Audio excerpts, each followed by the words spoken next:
Hi, this is Dr. Nick. I'm the Incrementalist here with incremental insights for better business, better health. And I'm Fred Goldstein with Accountable Health, and we've been working with Nick and others in helping companies reopen and operate during the COVID pandemic. So during this end of year event we're doing, you're coming right up on a couple days before New Year's. You obviously have gone back and looked at all of the shows we did for this period of time and have created what I understand is to be quite the extensive list of thoughts around non-COVID related issues as well as COVID. So let's start with the non-COVID related issues.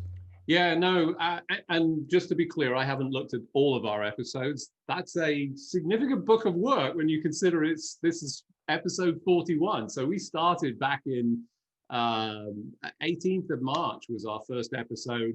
We waited 2 weeks and then we went to a weekly production. And boy, what a year. And, you know, I wanted to look back and think about non-COVID related things because all of this healthcare stuff continues to happen. And, you know, some of the things that we saw was, you know, this focus on surprise billing. I think there's, you know, just a total rejection of this concept. You know, a push to get seamless access to your own health data. What a shocking idea.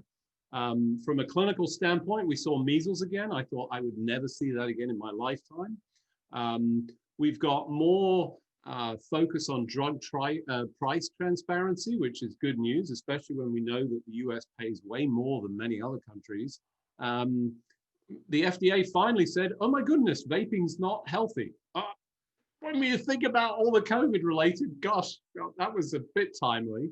And we've seen some, you know, focus on telehealth as a result of COVID-19, and even Amazon, which I know you've been thinking about as well. Yeah, it's really fascinating, and it's a great list you put together.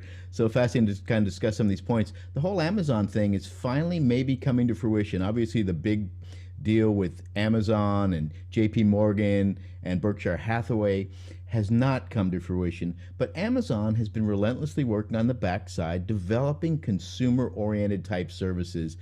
And we're seeing that now with the ability to get your prescriptions, which were just recently launched. And also they've developed these home visit systems and telehealth and have an app for that now. And I assume it's only in a small area that at some point that baby is going to be national and maybe you get it through Amazon Prime. So really some neat stuff we're seeing from Amazon as innovative approaches in the market. You know, and I think good news, more people that get in, hopefully we can sort of start to change the trajectory for our healthcare. But obviously the overriding thing and focus for 2020, and certainly the piece that 2020 will be remembered for is SARS-CoV-2, as it was named, the virus, and COVID-19. And, you know, for me, it was the rapidly moving data, this, you know, constantly moving body of knowledge that we added to and changes. Was it masks on, masks off? What type of masks? You know, suddenly everybody knows what an N95 mask is. You know, all of these things that sort of change. Surface cleaning. Do you clean? Do you not clean? Aerosols and droplets. Who knew that anybody would know about this? And, you know, conflicting information about hydroxychloroquine and AZT, should it be used? And, you know, the compelling point for me is we know more about this virus and have built this knowledge in less than 12 months than we know about some of these viruses that have been around for years. That's fantastic. We know all of these things. We've added to the body of knowledge, and that's created this fantastic push. And incredible progress. But what came with it? Well, sadly, all the myths and snake oil that just appeared out of, you know, social media was empowered. And I know that's one of the things that's really troubled you, right? Yeah, absolutely. That whole social media issue, but even to me, a little bit more was this issue of what happened with our politics and how politics became, you know, just actually infected the system.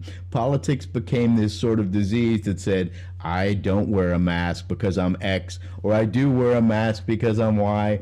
And we really saw it go, and it hasn't ended, which sort of stuns me. As the science continues to progress, we still have people in the, you know, who are out there out front in the media saying these things that are just blatantly false.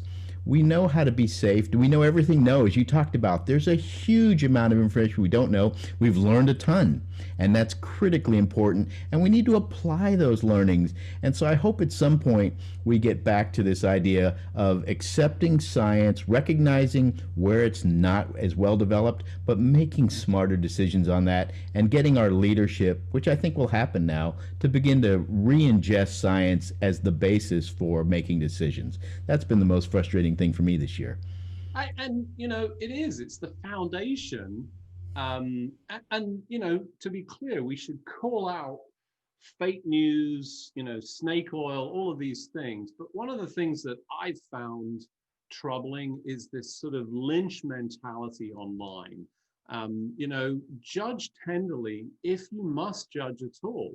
There is probably, a side that you don't know, a story that you know nothing about, and potentially a battle waged for these people.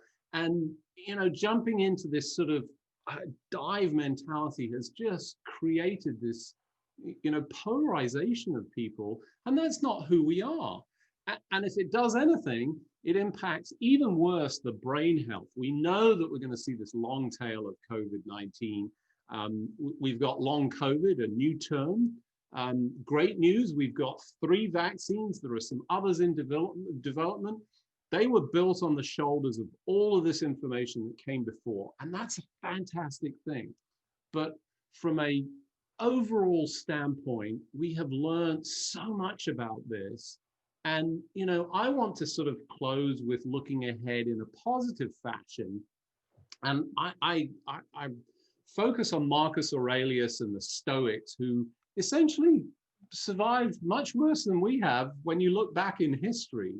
And Marcus Aurelius said, not to feel exasperated or defeated or despondent because your days aren't packed with wise and moral actions, but to get back up when you fail, to celebrate behaving like a human, however imperfectly, and fully embrace the pursuit that you've embarked upon. That's upon us. We have an opportunity. There is some tremendous scope. It's a new world order and things have changed, but it's potentially positive, and we have to find the positive in all of that. Well, what a fantastic way, Dr. Nick, to end this year's COVID Insights that we've been doing for a while now on our weekly updates for COVID. It really is something we can come out of this in a more positive way, and I appreciate you closing with that. It's been a fantastic year. So this is Fred Goldstein with Accountable Health. Thanks so much for joining us this year, and we look forward to talking to you next year, hopefully with more and more good news. And this is Dr. Nick. I'm the incrementalist here with Incremental Insights for better business, better health.